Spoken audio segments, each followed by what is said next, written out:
Hi, and welcome to episode 10 of the Dittmer Knittery podcast. I'm Bev, and you can find me and Dittmer Knittery on the internet, here on YouTube, on Facebook, on Instagram, and I also have a blog called Fiber of Being. And links for all of that information will be in my description box, and if I've forgotten to mention anything, I'll try to include that in my description box. Today's episode is about one finished object and a few other things I'm going to talk about at the end of the episode.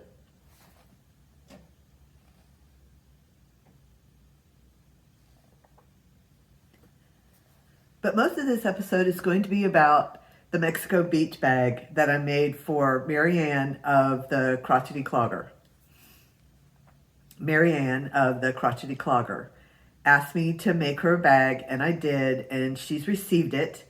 I didn't want to show it until she got to see it. So I do have pictures of it in progress I have a short video of the bag before it's felted, when it's all knitted, but it's not felted. And then I have some still photos of the bag in it as it's being needle felted and as a finished object, and a little video clip of some close-ups of it as a finished object. And so I'm going to show you that.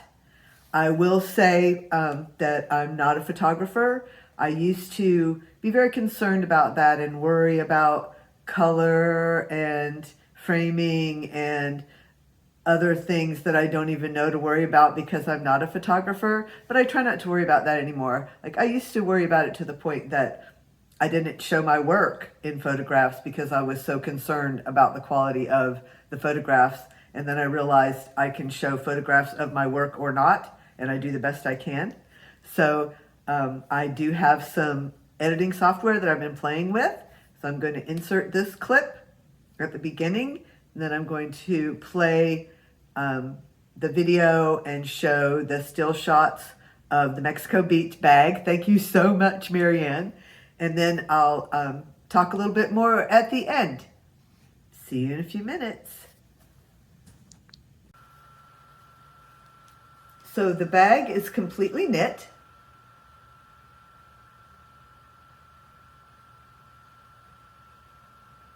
All the knitting is done. This is what I would call the front of the bag.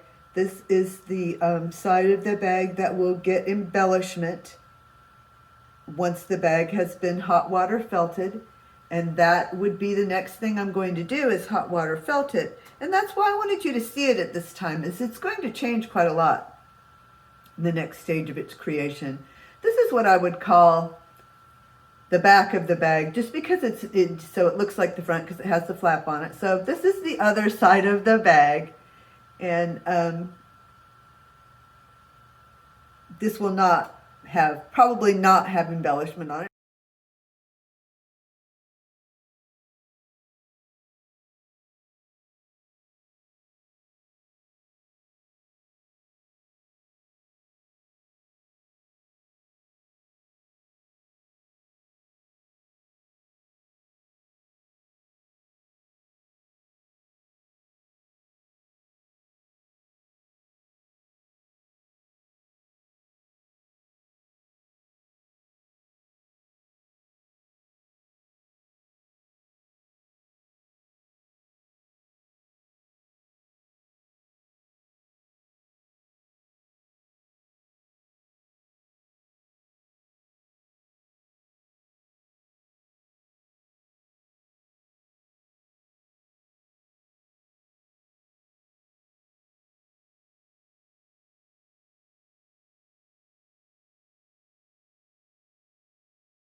I hope you enjoyed seeing the Mexico beach bag.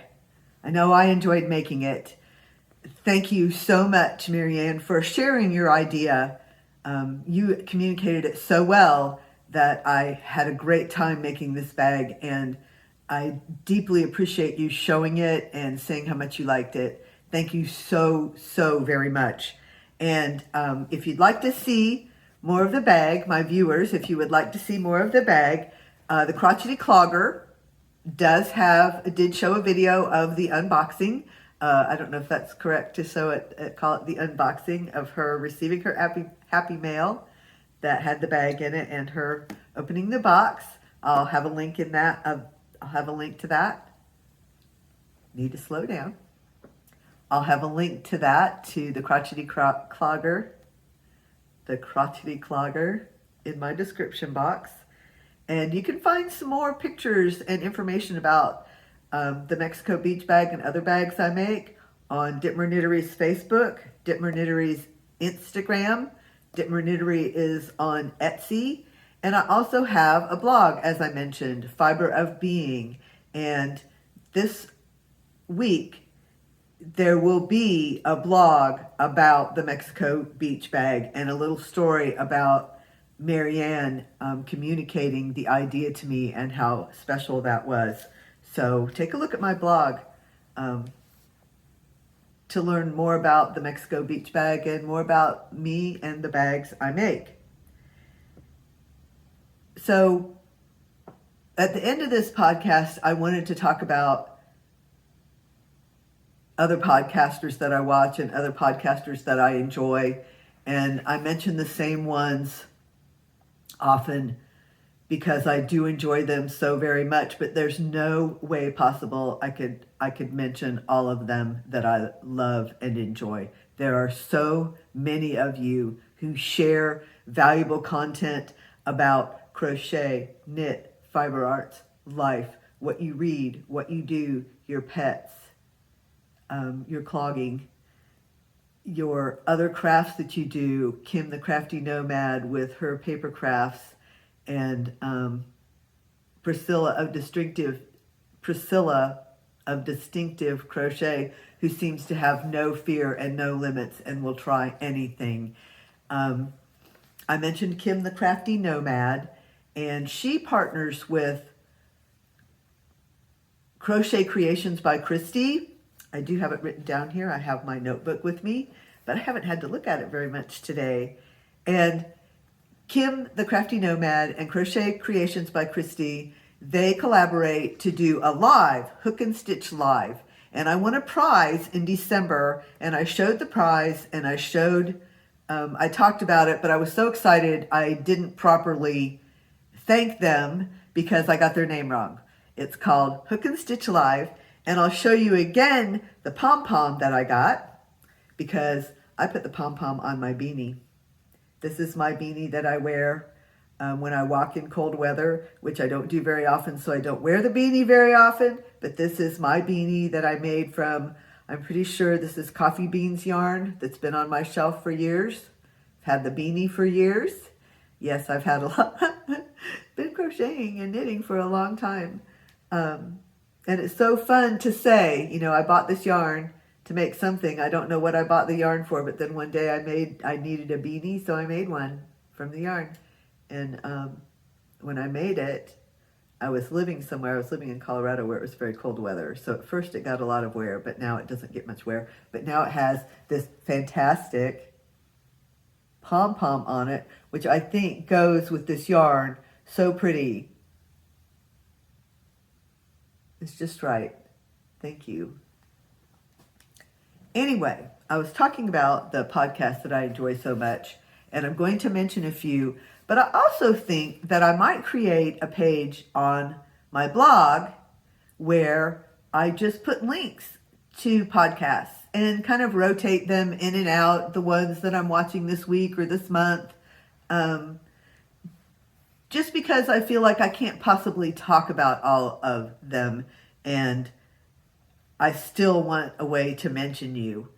So the other ones, so I thought, well, let me just go through my list of ones I like, and I'll write down a few, and I'll mention them. And this is the list I made. There's 16, 18, 20, and I didn't even get through all the list of the ones that I like. But these are the ones I wrote down. I've already mentioned Kim and Christi and Pricilla. I like very much Ginger, the Yarn Geek, and Kim of Affordably Crafty, and they get together and do a live they call Affordably Geeky. It's great fun. I enjoy very much Lisa of LadyBird Loves.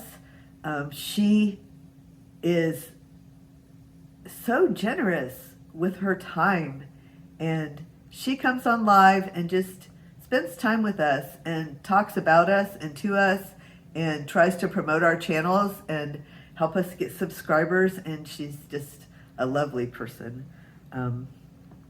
Yeah. I also watch Granny D on Knit, Purl, and Squirrel. I like Ursula of OMGranny Square. Ursula on OMGranny Square. David Browning, I see him on the YouTube streets and I watch his videos. Ingrid's Inspirations. Now, if I'm not mistaken, both Ursula of OMGranny Square and Ingrid of Ingrid Inspirations, I believe they are in South Africa. I like to watch Jeanette of DOY Creations. And like I said, there's so many more that I can't take time to mention. And I, also feel like as much as I try to make a list and cover everybody, I'll leave somebody out. So I watch you, I care about you, and I'll mention you in the future if I didn't mention you today. It's been great spending time with you. I hope you enjoyed the Mexico Beach bag. I do intend to podcast every 2 weeks on Thursdays. That's my intention right now. I don't have any plans of going live, but it's not out of the question. In the next few episodes, I'll probably talk a little bit more about my market bags and the process, because people have asked about that. I don't know if I'll do a tutorial or a pattern, but if you are an experienced crocheter, I can give you some guidelines about bag construction. I kind of have 3 or 4, maybe more than that. Anyway, I have several methods that I've developed for starting different shapes of bags, and it's just the crochet math or the knit math. And once you have the bottom of the bag, this is one in progress. Once you have what I call the bottom of the bag, this is where I start. And you can make it a strip like this, you can make it square, but I start with that bottom of the bag, and then I crochet or knit. Then I crochet up. Knit, of course, is a different process, and we'll talk about that a different time. I don't want to confuse them. But I will say, here's a tangent. It'll be a fun one, and I hope it won't take too long. I will say I used to get quite annoyed at people that couldn't tell the difference between knit or crochet, especially if I told them this is something I crocheted, and then they called it something I knit. Well,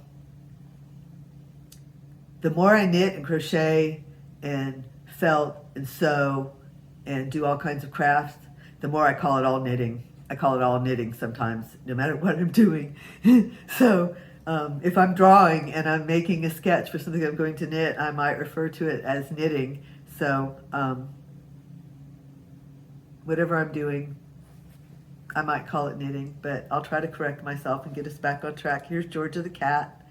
She is wanting to get under a pillow. Oh no, she's wanting the pom-pom. That's why she came over here. She was interested in the pom-pom on the hat. So I'll let her take a look at that. This is my kitty, Georgia. She usually doesn't let me hold her at all. So that's quite nice. Yes. Not that she doesn't bite or scratch, she just doesn't enjoy being held, but she's a very, very sweet kitty. And I am going to finally end this now, and I will see you on the internet. I hope that you will please like, subscribe, share, comment, contact me. Thanks so much.